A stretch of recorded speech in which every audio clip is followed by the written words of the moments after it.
Have you ever encountered a hurdle with launching or growing your business? Listen, there are two things that run a business, the back end and your soft skills.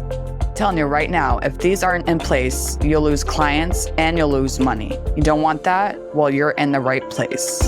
Hey, I'm Dana. Hey, I'm Sarah. We're your hosts of the Entrepreneur Encounter, and we're going to give you a behind-the-scenes glance into our businesses, give you genuine feedback, tips and tricks, plus occasionally bring on guests that care about supporting you to grow your business organically and nurturing authentic relationships. Are you ready?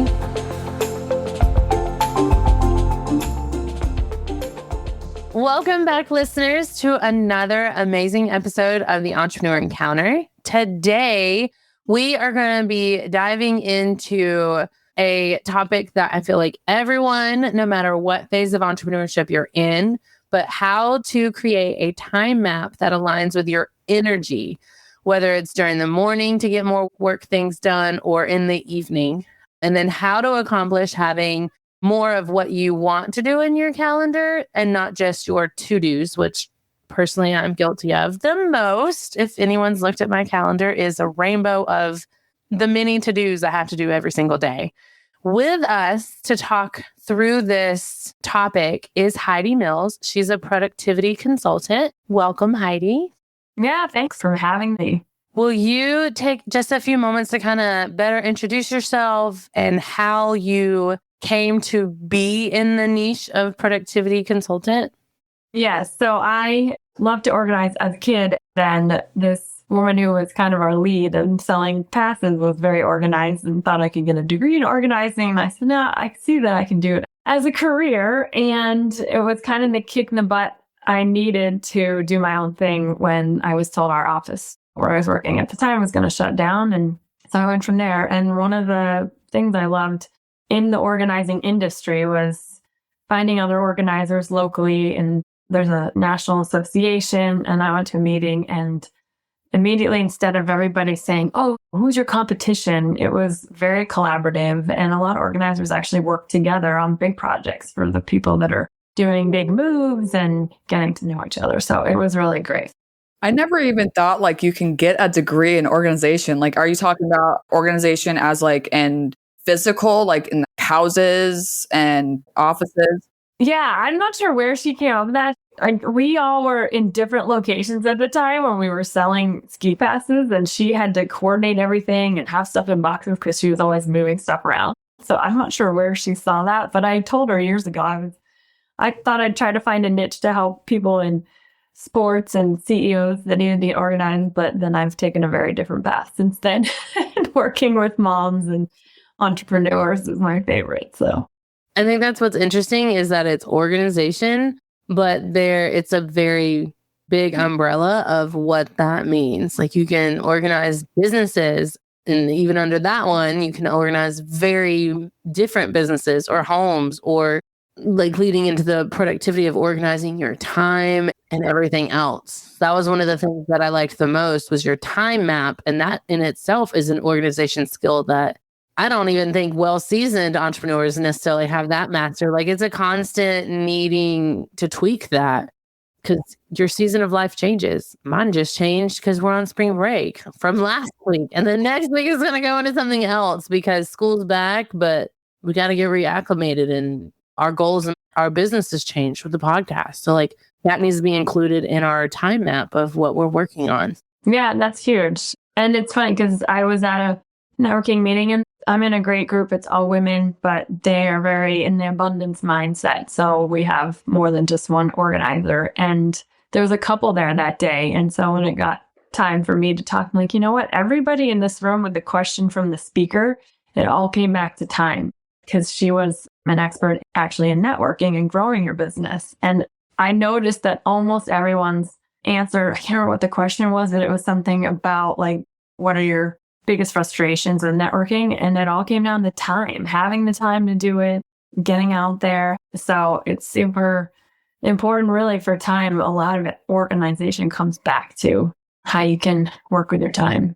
Can we have more than 24 hours in a day? That would be, you know what I mean? Like that would be awesome because as a business owner, as a parent, even if you're not a parent, if you're taking care of your aging parents, whatever the case may be, you want to be successful, but then it's like, okay, well, I have to do this today and this is going to have to wait, which can be overwhelming. So how would you advise people to actually find the time?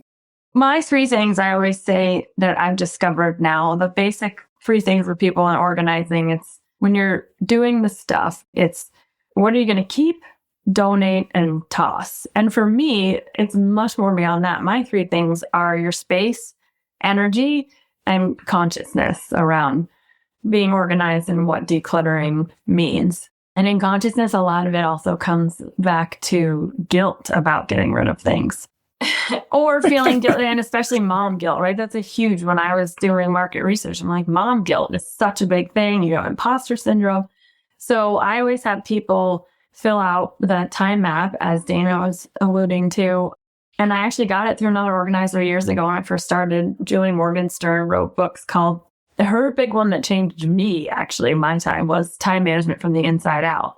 And she just had like a simple time map, and I created my own. And I've worked with clients, and like I have a friend who is also a client that's a nutritionist. I was so proud. It changed her business because she has a software program that she works with. People are having questions and stuff when they're in a program with her, and her thing pops up and it says, I have Tuesdays and Thursdays is when I'm in here. So leave your questions and I'll get back to them, unless they really have an emergency. So it's really the time. Looking at it is how much time do you want to spend in your business? How much time do you want to spend with your kids? And then in the map, I have people kind of put out, what's your current time look like? Fill out, what are you doing? When are you doing laundry? When are you doing all the things? And then I have them highlight with colors in the different categories. So friends, family, me time, now your own self-care time, and work.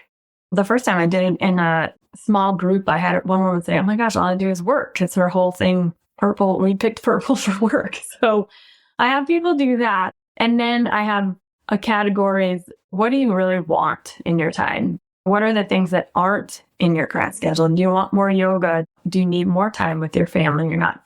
And then friends. And to me, community is huge. We were just talking yesterday in a group about values and connection. So getting the things you really want in your calendar, but knowing what they are first before they're in your calendar helps. So I have people do, what do you want every day? What are your daily things that you need to fill and keep your energy up when you need it? And what are the things weekly? And then I have them do like bi-monthly. So, if you need friend days, friend weekends, out with the girls, or date nights, things like that. So I have them start with that. And then we filter in, okay, where can those things fit in? And really, time blocking is a huge thing. Just picking the days that work for you.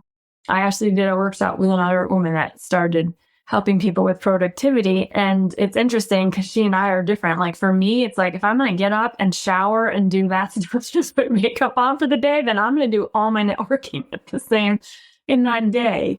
Whereas some people might only have the energy to do 1 or 2 big meetings and getting to know people. So really kind of filling that in where it works for you. And that's where the energy comes in is, are you a morning person? Do you want to get up and do, I've actually, one of the things I needed more in my schedule was I need to be out in nature more. I need to be moving more. So I've let people into my calendar where they can pick a walking 1-to-1. So I can network and walk and we get to, I love that. We can just stop right there. Yeah, well, it kind of came about because this group I'm in, the Wellness Committee was doing a challenge to walk more in March. So we were like, get your steps in.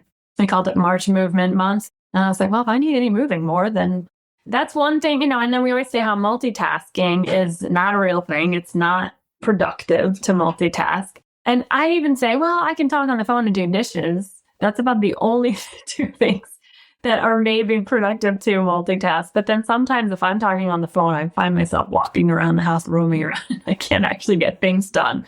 I get more steps in when I am on the phone than any other time. Yeah. So out walking and talking, I think just walking is better than trying to get actual tasks done. So that kind of came about. I was like, well, I'm going to, for the month of March, and then I just continued, and I'll throw in days where I might actually need to get out and walk, and I can walk and meet with people at the same time. So the energy thing is huge. Where are you a morning person? Do you have more energy in the evenings? I know for me, like I'm pretty tired by nighttime. Oh, yeah. Because I was doing a poll. I have an online group I just started for my Chaos to Calm. I have a membership called Chaos to Calm. And I was like, okay, when do people really want to meet? Because I want to do a monthly webinar just to help get information out there, what people are struggling with their organizing. I was like, I'm going to do what I call a lounge and learn instead of a lunch and learn. You can be in your pajamas still if you want, but we'll get online for once a month and help with people what they need. So the energy is definitely huge. And not just with time, but also with clutter. Like I always tell clients, like when you walk into a room, how do you feel? Like you can feel that feeling.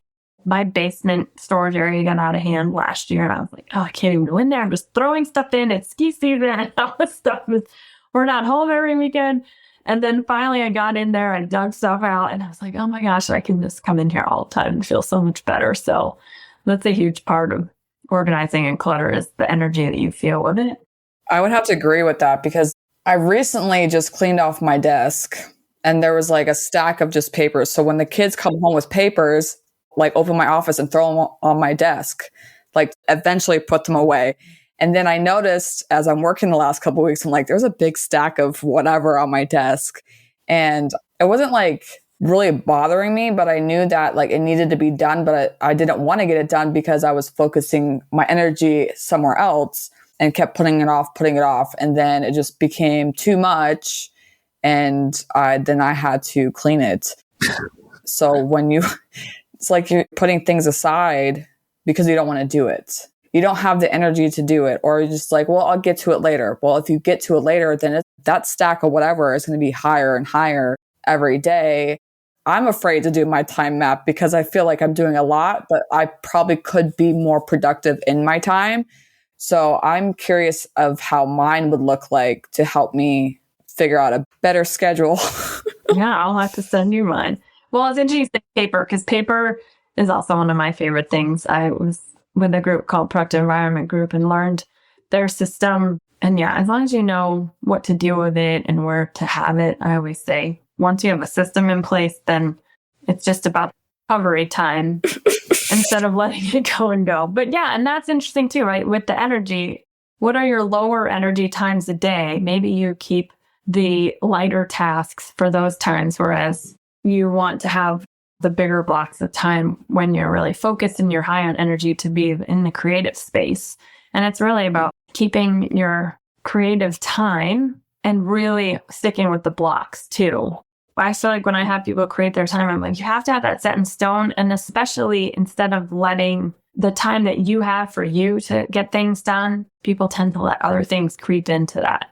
And the other super important thing is white space. You've got to have white space in your calendar to have that ease of flow, because days, obviously things happen, right? So we got to have a little space instead of, and I know I've done it where I'm like, okay, I'm going to get all the stuff done today. And I have everything on my calendar by the minute. That's, to me, that energy is, it's not a good feeling when you look at your calendar and you're crammed. I feel like that's me decluttering my calendar is when I go in and make that white space, or I call it blank space, where I have nothing there. It's blank. Yes. And something that was recommended with calendars and structuring it, and this is where I noticed I was awful, is if I do have to travel somewhere, I increase it. So like if I have a meeting on my calendar that I have to drive to, but it's not until 12, I really need to have the meeting on my calendar start at 11:30, or fill in something like leave for a meeting.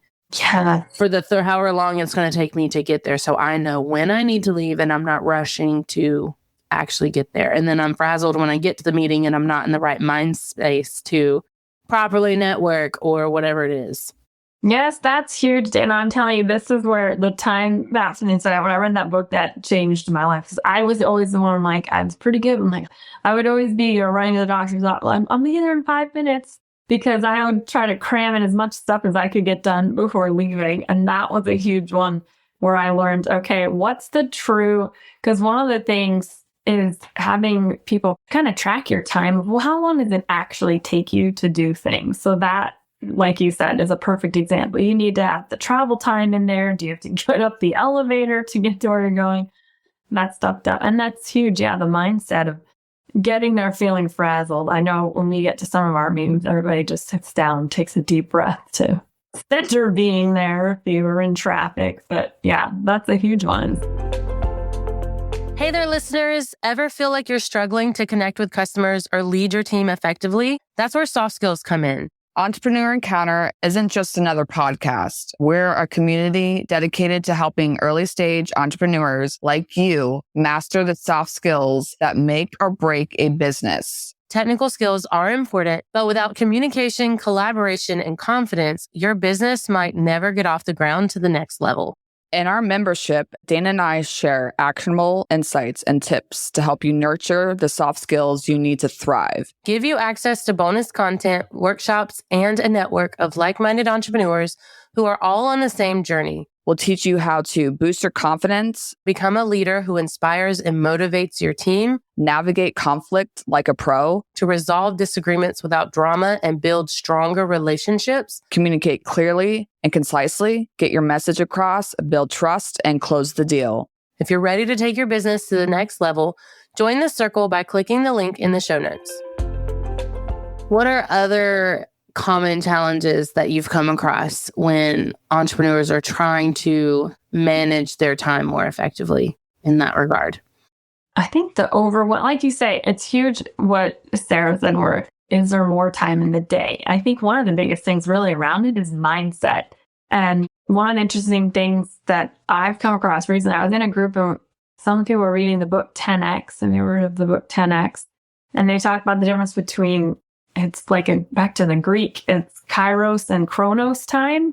And it's essentially, if you think about the times where you're, just say you're out like on a walk, or the things where you kind of get lost in time and it feels like it's been hours and maybe it's only been a few minutes because you're just kind of in that quiet space. Whereas you might be frazzled right around and you feel like, oh my gosh, I feel like I've been doing this task for an hour and it's only been 2 minutes. It's really about the mindset. So one of the things I learned too that I work with people is it's your relationship with time. So when I do workshops on time management, I actually lead people through a meditation, have them close their eyes and see what comes to them of how they view time. Like if time was a person, what do they look like to you? Is it some banker in a suit? Or for me, it kind of came as a wide open field, like a place to run and experience and experiment. So really your relationship with time and how you see it, and not always bringing in that, oh, I never have enough time to do it. It's like, there is enough time. We just need to figure out how to maximize it for you. And then delegating, I think, is huge. Being able to delegate the stuff you really don't want to do in the long run. Say that again. I say that all the time. Delegate the things you don't want to do. When I have potential clients on a coffee chat and they're kind of on the fence, so they're like, I don't know what I could have you do. I'm like, write down everything you do every single day. And then like you color code or highlight the things you enjoy doing. And then anything that's not highlighted, you can say, move over to my desk and I'll do it for you type thing. That's one of my first exercises. And then if you're not comfortable moving all of those things, just take one or two of them and that'll free up your time. And then we can build the trust that, okay, I can do these. You can give me a couple more and a couple of more things. And then we grow over time that way. Yeah, I love that. And it's so interesting, that color coding, right? Because that's what I have people doing the map and they're like, oh, wait, this is where my time is going. It's that kind of realization of where is your time currently? And then where do you want it to be? That's a huge part. And what do you want to bring into your life? And that's going to make your energy higher too, right? If you're doing more of the stuff that lights you up, then you have even more energy to keep doing more of that and serving your clients and helping people instead of being frazzled. I think that would also help in moments where it's hard or the hectic season. So like I work with a lot of wedding planners and some of them have a downtime. There's engagement season where you're more prepping. And then there's wedding season where like you don't even have time to eat a snack most of the time. And so when you're that busy, it's even more of a stress relief to know that you have more time than you realize because you have delegated things.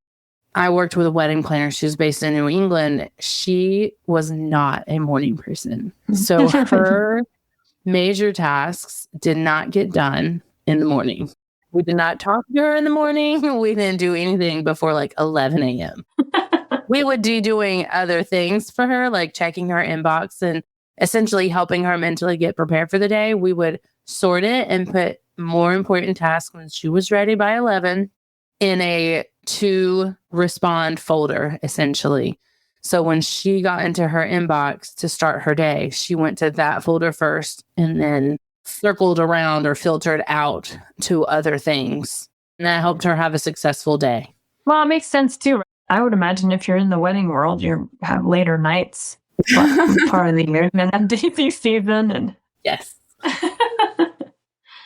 Yeah, I love that. That's so true. Yeah, because email's another big one that came around a lot for me with clients during COVID when everybody was home. Like, I need help with my email management. Oh man, that's too funny. I find it to be helpful as well. So depending on your client and depending on the task that you're doing, if you're trying to figure out the best time to do your client work, I've figured out a system where like this client A has this many tasks, client B has one task.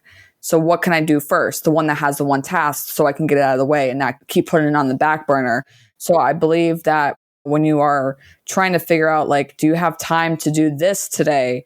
Well, you can write out a list. Like we were saying, the list that is what you like versus what you don't like is delegating, but that can go hand in hand with your client work too, trying to time block, time management, see what clients' work is more important and then move on to the next one too. That can cause less headache trying to get your work done in a day. I think one of the big things too is having some sort of routine. I mean, routine is for everyone really helps a lot. And so the morning and evening routine, especially for entrepreneurs, is huge. Like I know my friend tried to get me for years to meditate and now I can't. I don't function well during the day. If I miss just like 10, 15 minute, I have to follow something with music, but it's huge to have small little parts of the routine. And then really too, at the end of the day, kind of assessing where you're at the end of the day, what's going to come up for tomorrow. So you kind of know and you're set up for the next day. Having that evening routine, winding down. I think that's a huge part of having stuff like that in your calendar. So you see it. And then once it kind of becomes more intuitive and then just flowing with your routine. That's a giant one for me.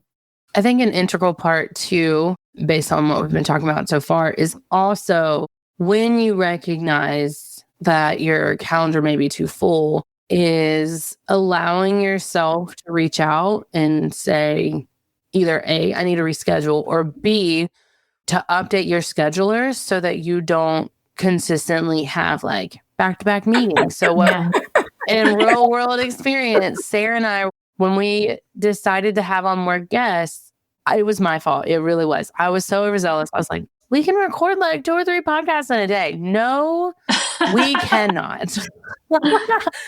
We were both overwhelmed. It was mentally exhausting by the time I had to go get my kids. Like I was working later on those days just because I needed to take such a long break from doing all of that. So now we record once a day. Maybe twice if there's space in between. But we had like 15 minutes in between each episode that we were recording. And I was like, what was I thinking? So this was not a smart move on my part. Yeah. So now when someone books a call, that scheduler gets updated and you cannot book. That day is yours. So today, Heidi, is your day. And no one else is going to talk to you and Sarah. They had to pick another day. And it makes this so much better. Like they say, it's good to batch. In the podcast industry, they say pick one day and record 3 to 4 episodes a day. This is just an example. And then you'll have the content for the rest of the month.